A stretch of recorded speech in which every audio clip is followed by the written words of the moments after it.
Japanese have attacked Pearl Harbor by air. Ask not what your country can do. President Kennedy has been shot. These truths to be self-evident that all men are created equal. Mr. Gorbachev, tear down this wall.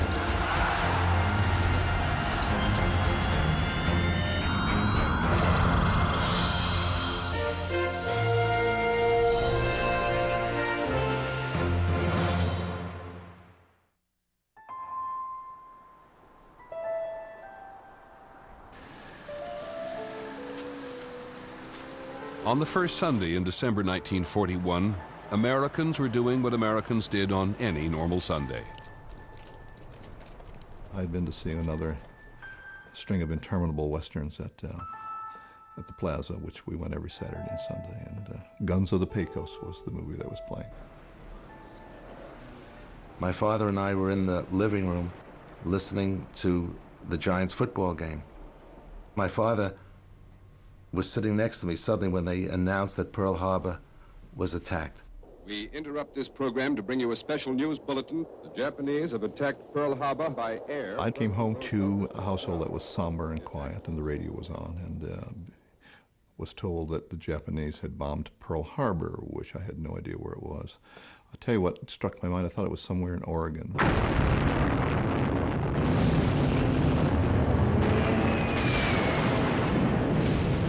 Soon every American would know that over 2,000 of their countrymen had perished in the Japanese attack on Hawaii's Pearl Harbor, and that nearly half the U.S. fleet had been destroyed. Well, it was absolute horror. People were just shocked. When it happens, you don't know what to think. You're just standing there wondering, what happens now? And it was terrifying. We sat down and looked at each other for a couple of minutes, and Max said, "No more civilian clothes." It was a very bad time. Yesterday, December 7th, 1941, a date which will live in infamy. The United States of America was suddenly and deliberately attacked. No matter how long it may take us to overcome this premeditated invasion, the American people in their righteous might will win through to absolute victory.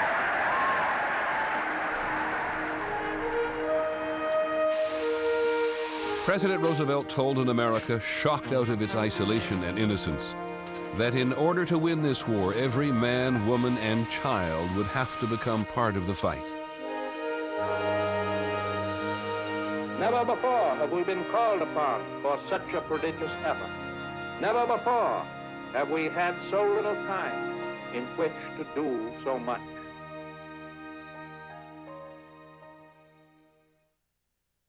We may forget at the end of the century that America in the early 1940s was far from a superpower. Its army was ranked 19th in the world, behind Holland and Portugal.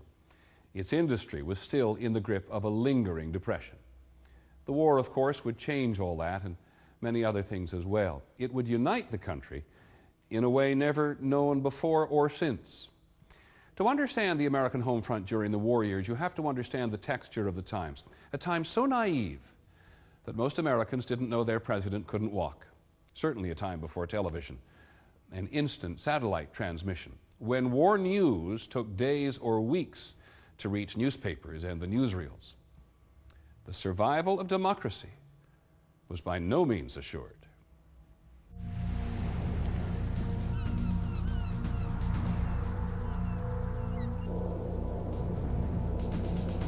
I remember as a young boy, fear of the Japanese, that submarines were going to come up in Santa Monica, and there was a lot of fear then.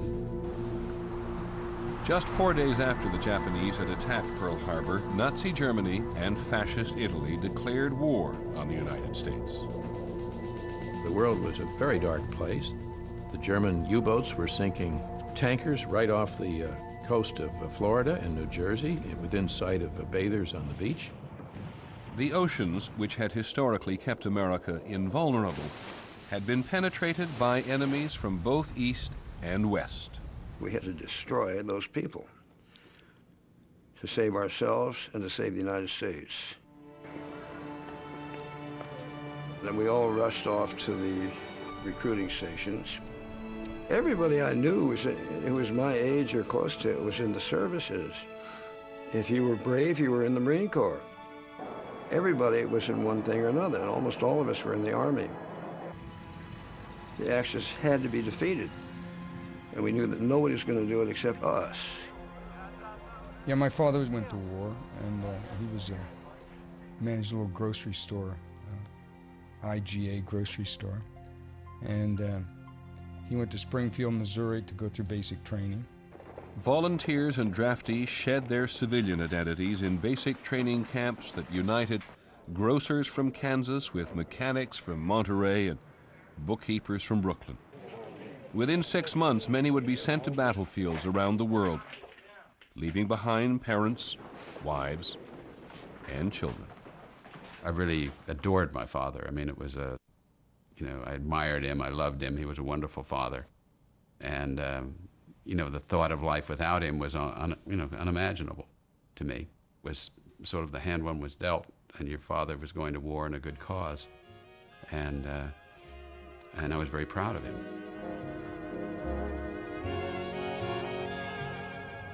We got married, and then he enlisted. His goal was to be a pilot on a B-24, and he achieved it.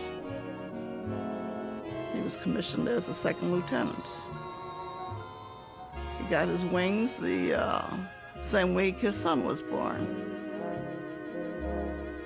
We were all taught when your husband becomes an officer, you're an officer's wife. And you do not show any emotions when they go overseas.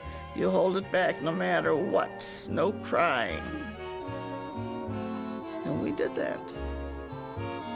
It was tough, but we did it.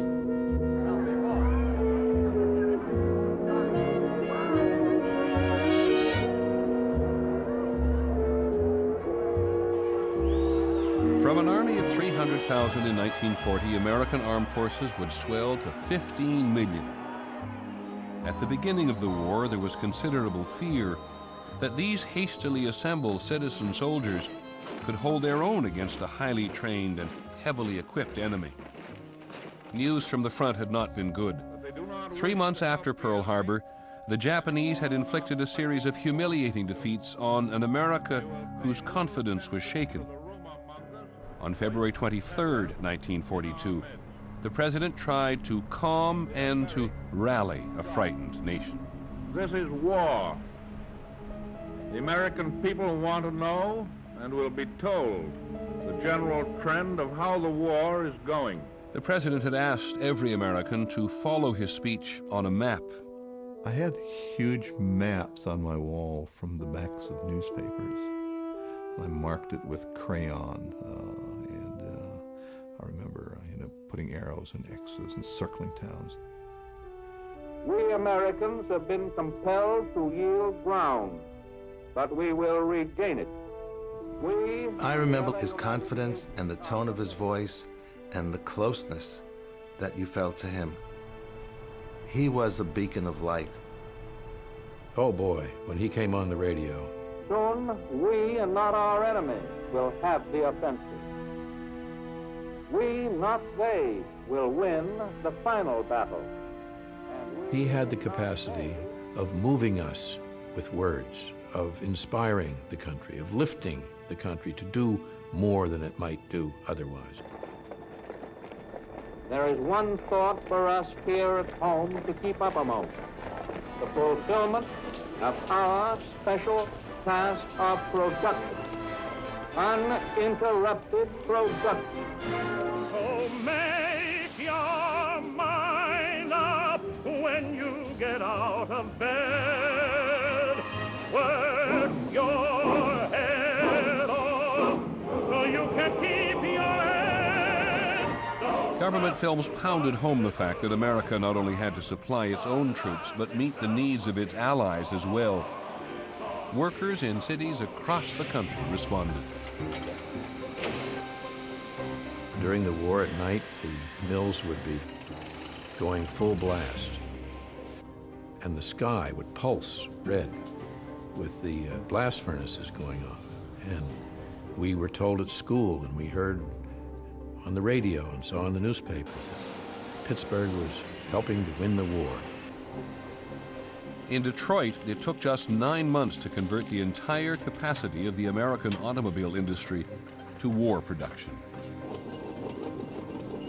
They dubbed Detroit as the arsenal of democracy. The plants operated 24 hours a day, around the clock. You had bombers coming off the line every 5 minutes. Work till they almost fall out, then somebody take your place. I was working on the Jeeps. We sprayed the Jeeps with this olive paint. Can you imagine working 18 and 24 hours a day, staying in the shop? You run home and look at your family and run back to the shop again. With existing manpower strapped to the limit, there was another pool of workers ready to be tapped. Factory owners were very reluctant to hire women. They argued they'll never learn how to operate these complex machines, and if they come onto the assembly line, they'll distract the men, productivity will go way down, and besides, they shouldn't leave their homes. It'll be the end of the home and the family. But then by about 1942 or 1943, when so many men were in the armed forces, they had to turn to women. So suddenly the whole attitude toward women coming to work changed.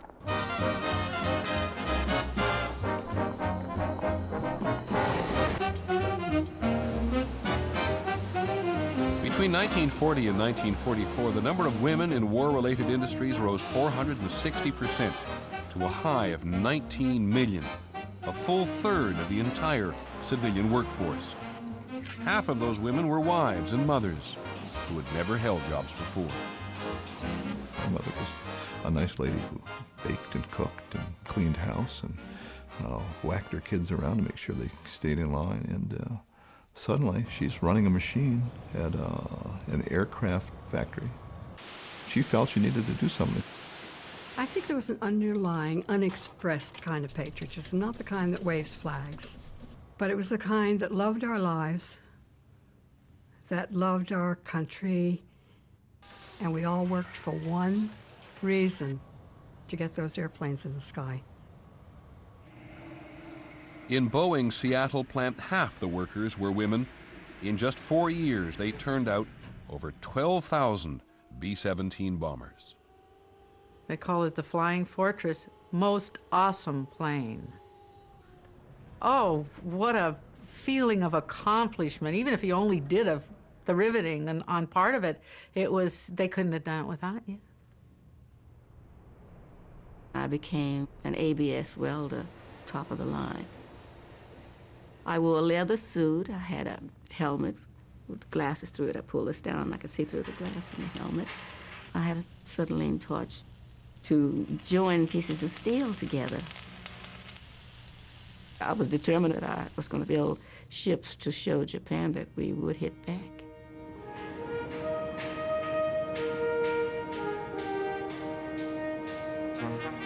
Thanks in large part to these women workers, American factories turned out 4,000 tanks and 4,500 planes every month. And ships, which used to take 1 year to assemble, were now being completed in 17 days. Production expectations were not only being met, they were being surpassed. The war years at home, said First Lady Eleanor Roosevelt, were no ordinary time, and no time for weighing anything except what we can best do for the country. Beyond the sacrifices, large and small, being asked of every American, the social fallout from the war's demand for men and material would change America forever. The American family would be restructured as mothers now left their homes and children to do their part on the nation's assembly lines. There was this thing called the war effort, and it took on a life of its own. You had to be doing something for the war effort. Lights out up there! My father was an air raid warden, and when Patrick Joseph Shine said on Leicester Street in his rich Irish tenor voice, "Lights out." The damn lights went out all over the neighborhood. Name, please. Bud Abbott. Costello's mine. You don't understand. Hollywood stars left stateside did their part too, becoming pitchmen for war bonds. Bond. You're saving your money by lending it to Uncle Sam. See, Uncle Sam needs that money to build ships and planes, tanks. And what? Tanks. You're welcome. Virtually everyone would do something for the war effort. At the very least, that meant adjusting to the rationing of a slew of items formerly taken for granted. There was gas rationing, and you had either A stickers or B stickers or C stickers, which you put in the windshield of your car, and it told how much gas you were allowed. Cut the use of your car. Save its tires by driving slowly and by driving less. The president appealed to a national sense of collective sacrifice, asking Americans not only to do without, but to actively collect the materials of war. Turn in all the old rubber anywhere and everywhere. People sent in their rubber toys from their dogs that had died with a letter saying this was Snuffy's favorite toy and please contribute to the rubber scrap dog. Women cut up their girdles and sent them to Roosevelt personally. Kids would gather up the rubber, gather up the aluminum. There were kids' memories collecting tinfoil. Everybody felt that what they did mattered. And that just was as I reflect back on it, of just inestimable importance. And so too were the newsreels and the propaganda films which united the Homefront in its hatred of the enemy. I remember going and seeing the newsreels, you know, cock-a-doodle-doo, and there you were in the war. I saw it all, you know, invasion of Europe and Africa. You could go there and watch 2.5 hours of newsreels, and it was wonderful. It was all bombs and shells. We were immersed in it.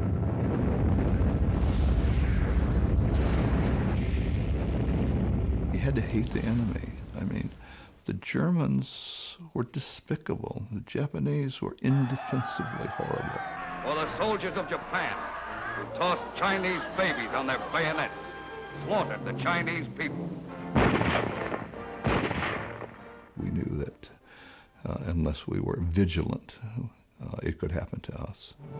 For these men who would be committing these same crimes today in San Francisco, Chicago, or any town. I was 10 years old. To me, a Jap was a Jap, and the only good one was dead. And I suspect that I pretty well reflected most people in this country in the response to the depiction of the Japanese. The American government's portrayal of the Japanese was as if they were cockroaches, monkeys, beast, subhuman. The fear and loathing of the Japanese brought on by Pearl Harbor had immediate and drastic consequences for Japanese Americans. Notices were posted on the telephone poles saying that all persons of Japanese ancestry were to be removed by such and such a date. It was a sickening feeling. We were quaking in our boots, not knowing what was going to happen to us. What happened was Executive Order 9066, which mandated that all Japanese Americans be removed from the west coast of the United States, where it was feared they might assist any invading force from Japan. In 1941, one of my classmates was George Murakami, and his little brother Roy was at the school. When we did the school play, I played Thomas Jefferson, and George Murakami played George Washington. And we wore the white wigs and did the patriotic speeches. And 2 weeks later, George Murakami and Roy were taken off to the camp for the Japanese. Some 120,000 Japanese Americans were taken from their homes and businesses and sent by rail to 10 internment camps around the country.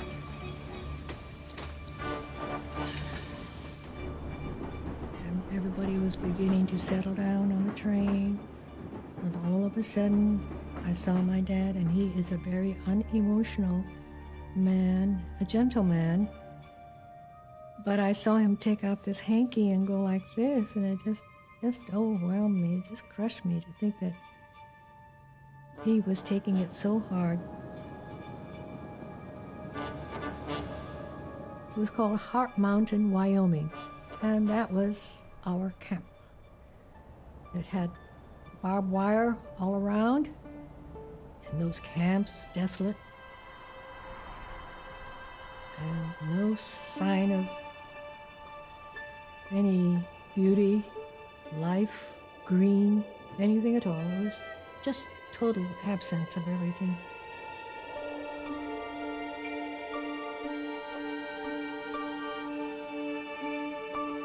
One of the few government officials who objected to the internment of Japanese Americans was FBI Director J. Edgar Hoover. He said the camps were the unnecessary result of wartime hysteria. The fact that we were going to be incarcerated in these camps is a devastating feeling. These images are from home movies taken by Japanese Americans forcibly held in the camps. They reveal glimpses of what historians would later call one of the greatest civil rights violations in all of American history.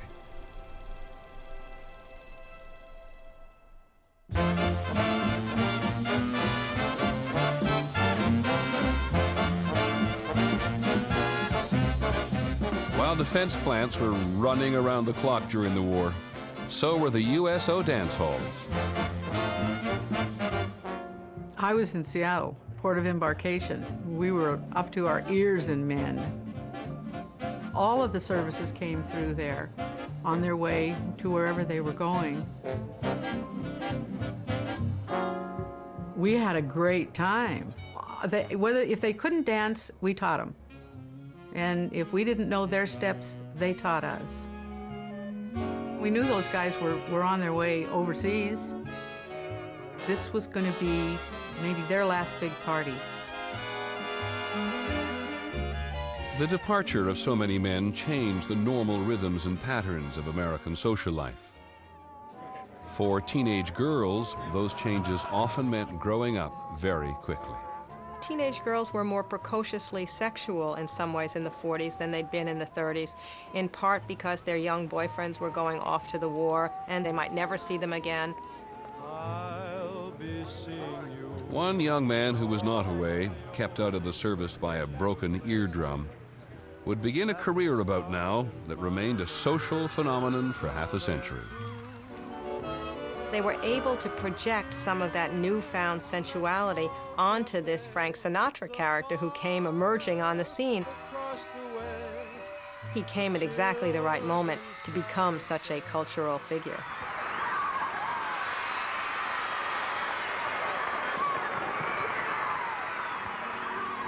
Night and day, you are the one. He was an idol. I mean, he was my heartthrob, my swoon man, everything. I was a true Bobby Sox screamer. The men at the time were less enamored of Sinatra. The Army newspaper, Stars and Stripes, observed, mice make women scream too.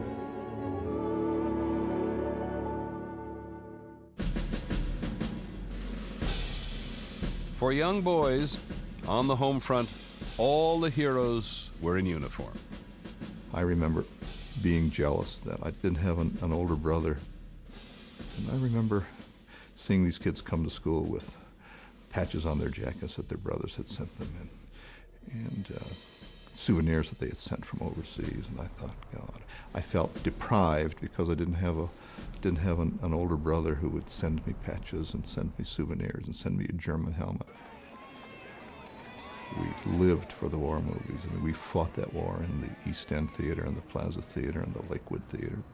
We go to Saturday serials, and at that time, there were a lot of war movies, like Wake Island.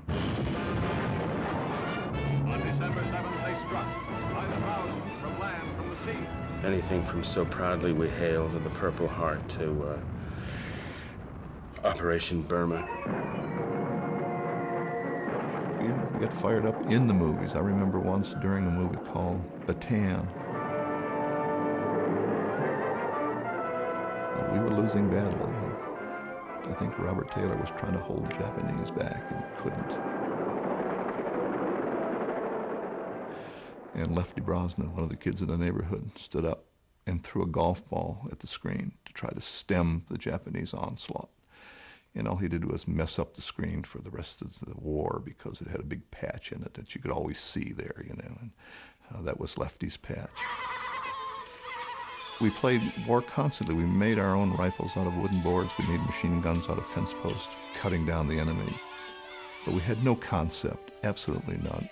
Nor did most of our parents, absolutely how brutal it was. Families on the home front weren't likely to get much of the truth about the war from the letters that GIs wrote home. What they were doing was assuring their people that they were okay, not in any danger, usually an intense lie, that we were going to win the war very soon, and please send another pair of dry socks, and things like that. I mean, nobody ever told the truth. You know, I'm sick to death of this. I think I'm going to have a breakdown. I think I'm going to get mad. You didn't say that kind of thing, because it would have bothered the recipient.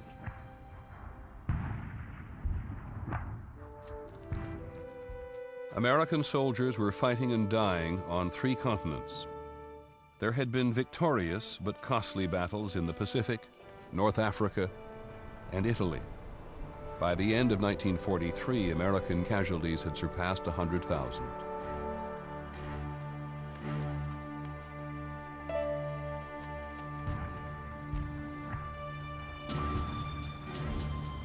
People with fathers or brothers or sons in combat were always conscious that someday that knock on the door and the Western Union man would be there with a telegram,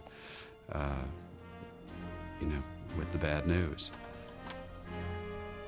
Every time the doorbell rang and I didn't know anybody was coming, you were sitting there, is this my telegram, you know? And finally it came. We just couldn't believe it. They were coming back from Berlin. As they were getting closer to England, they got near Benty, Germany, they were hit by flak, and they shot the plane down. Officers had to wait to jump before the other fellows jumped out. So he was about one of the last ones out. He jumped and his parachute never opened. He was too close to the ground. Out of 10 men, 3 of them came back.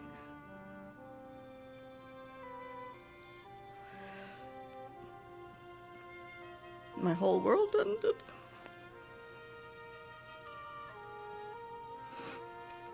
He was a pilot.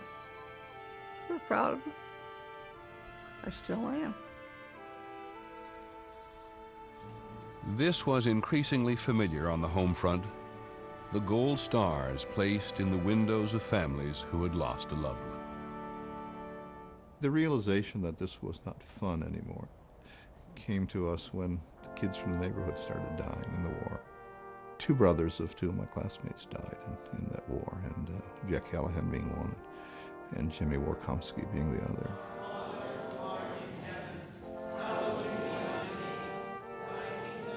It was a small neighborhood and it was a small parish.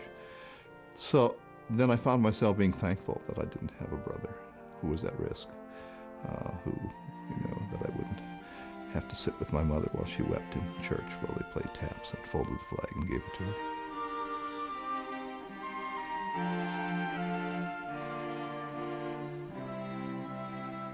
As the death toll rose, so did American resolve. With the fighting entering its 3rd year, the home front was anxious for a deciding battle, one that would end the war and stop the killing.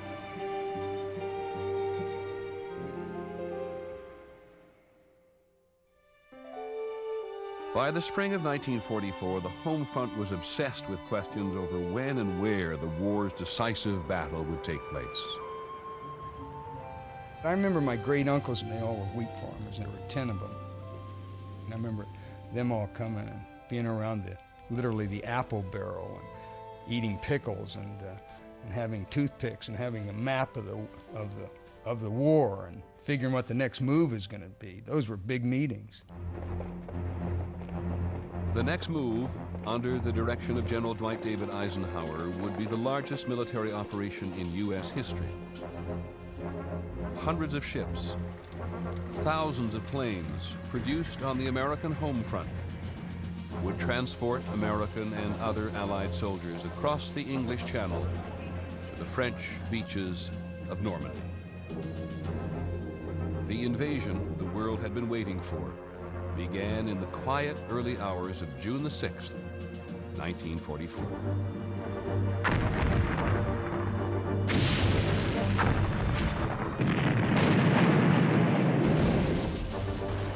It was called D-Day, and it was a bold gamble that, even if successful, would have an enormous cost in lives.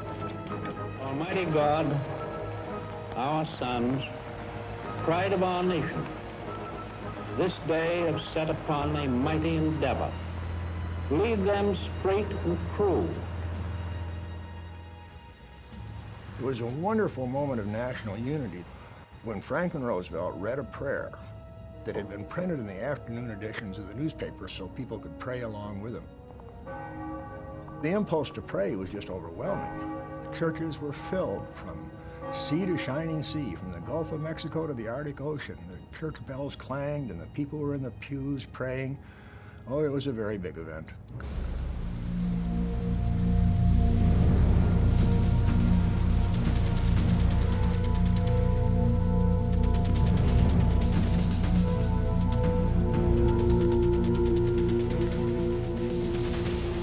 The country had pulled itself together to make this invasion possible. And it was the great achievement of the American Republic in the first half of the 20th century, the D-Day invasion, and it was treated as such here in this country. Blasting big headlines, Second Front, D-Day, invasion. It meant we were now invaded the European continent, and it was the beginning of the end. Indeed it was. The Allies were now fighting their way across France. And just 2 months after D-Day, Paris was liberated.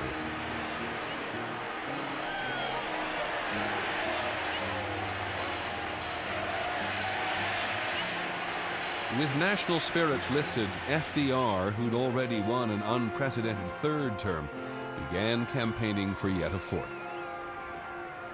I don't want to exaggerate the amount that we depended upon Roosevelt, but from a child's point of view, he was very much a part of the celestial furniture. There was God at the top level, and then Roosevelt. The coming election temporarily distracted Americans from events overseas. Republican opponents spread rumors of Roosevelt's failing health.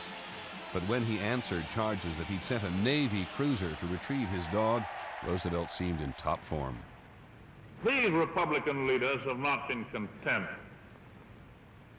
with attacks on me, or on my wife, or on my sons. No, not content with that. They now include my little dog, Fallon.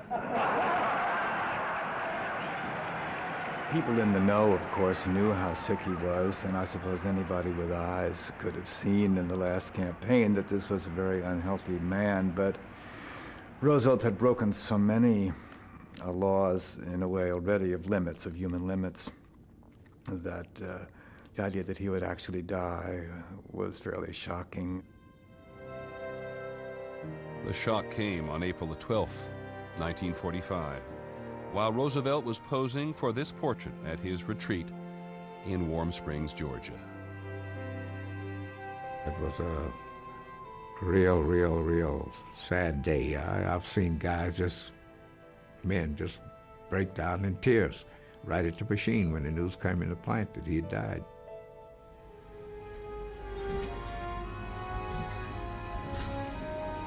You could see the impact that his life had made on the American people when that famous train ride took place from Warm Springs, Georgia to Washington, D.C.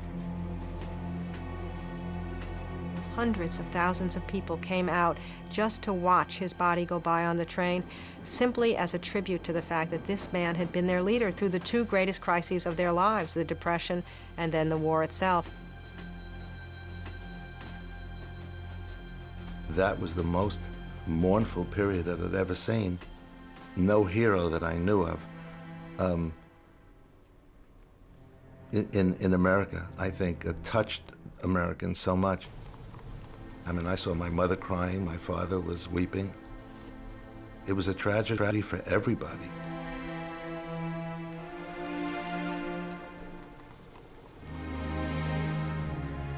When Franklin Roosevelt died, it was as if the presidency had died because we had never known another president. He'd been president all my life and just assumed he would always be president. It was shattering.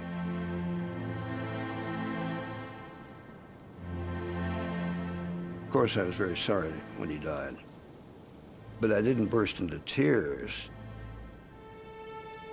It didn't bother me as much as it bothered some people who didn't exist in an atmosphere of death, as I did. For me, the war was about death. And hundreds and hundreds of thousands of people, important and unimportant, were being killed all the time.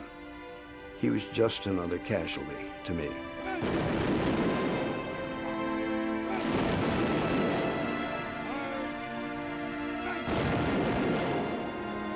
The weighty burdens and responsibilities of the presidency fell to Harry Truman, who had been vice president for only 82 days.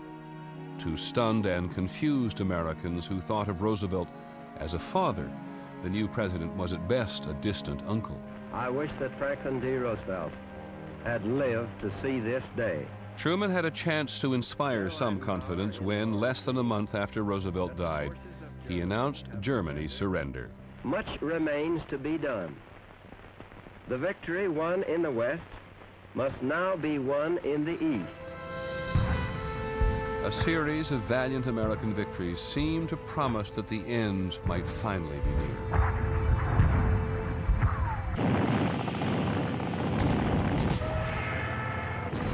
Japan knew Japan was defeated, and we knew Japan was defeated. The question was, would they surrender? And the Japanese did not surrender. And the closer we got to the mainland islands of Japan, the higher the price became in blood.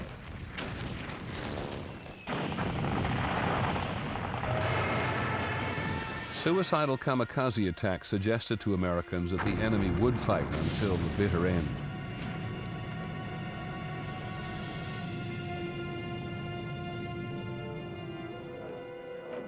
In July of 1945, the Allies met at Potsdam, and they issued an ultimatum to Japan: unconditional surrender or utter destruction. As they spoke, millions of troops were gathering for the final assault on the Japanese homeland. I was in deep despair and regarded myself on, say, August 1st, 1945. I regarded myself as dead already. I knew I was going to be killed. Paul Fussell, who had been wounded in Europe and patched up to fight again, was one of 1 million Americans preparing to attack Japan. I knew that I would be running up the beach at Kyushu. It was all planned. My division was to be in the first wave. I couldn't avoid being killed forever. As troops in the Pacific awaited their orders, a bomber named the Enola Gay took off from the island of Tinian.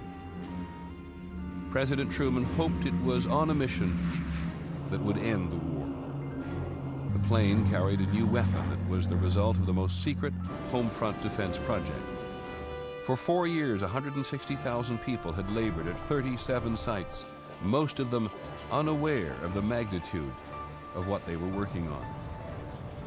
On July the 12th, the weapon was tested. The decision to use it came less than a month later. It was a decision made by people who also did not understand the magnitude of what they had. Who could? We were at war. And we were fighting an enemy who had not shown any inclination toward mercy whatsoever. And we wanted the killing to stop. Truman said, I dropped the bomb, I made the decision to stop the war. On August the 6th, the Enola Gay's mission was to drop the new bomb on the Japanese city of Hiroshima.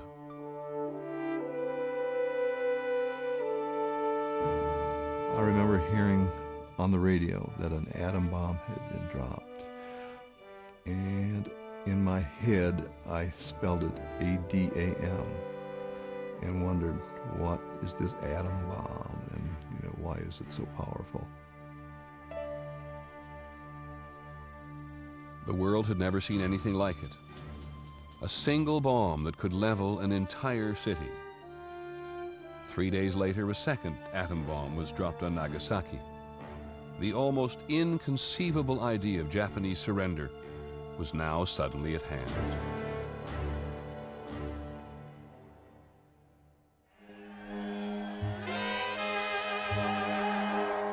The news came on August the 15th, 1945. Japan had surrendered.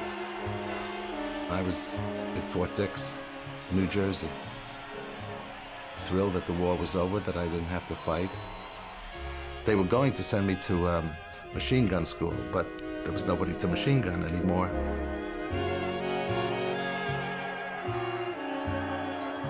It was awesome. It was crazy. Everyone was screaming and laughing and yelling, and it was wonderful. War was over. Done. Finished. We won. We were so happy. I had to retire to my little tent, close the curtain, and just sit there and cry for several hours.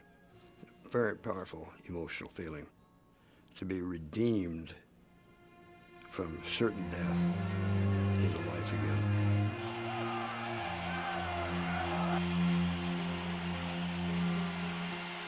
I was glad it was over. I didn't go downtown or anything like that. For me, it was over a long time ago, right?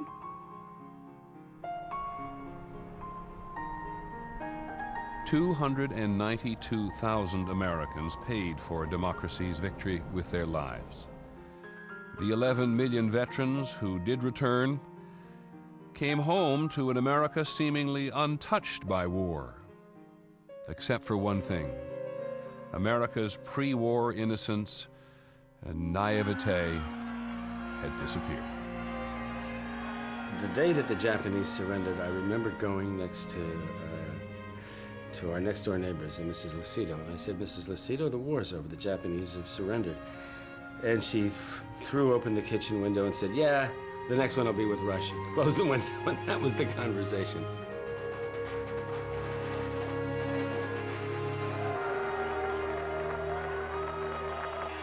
In the sweet afterglow of victory, few could have imagined that peace indeed would be very short-lived.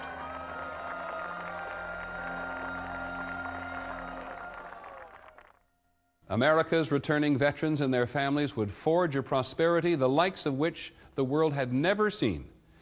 That's on the next episode of The Century, America's Time. I'm Peter Jennings. Thank you for joining us.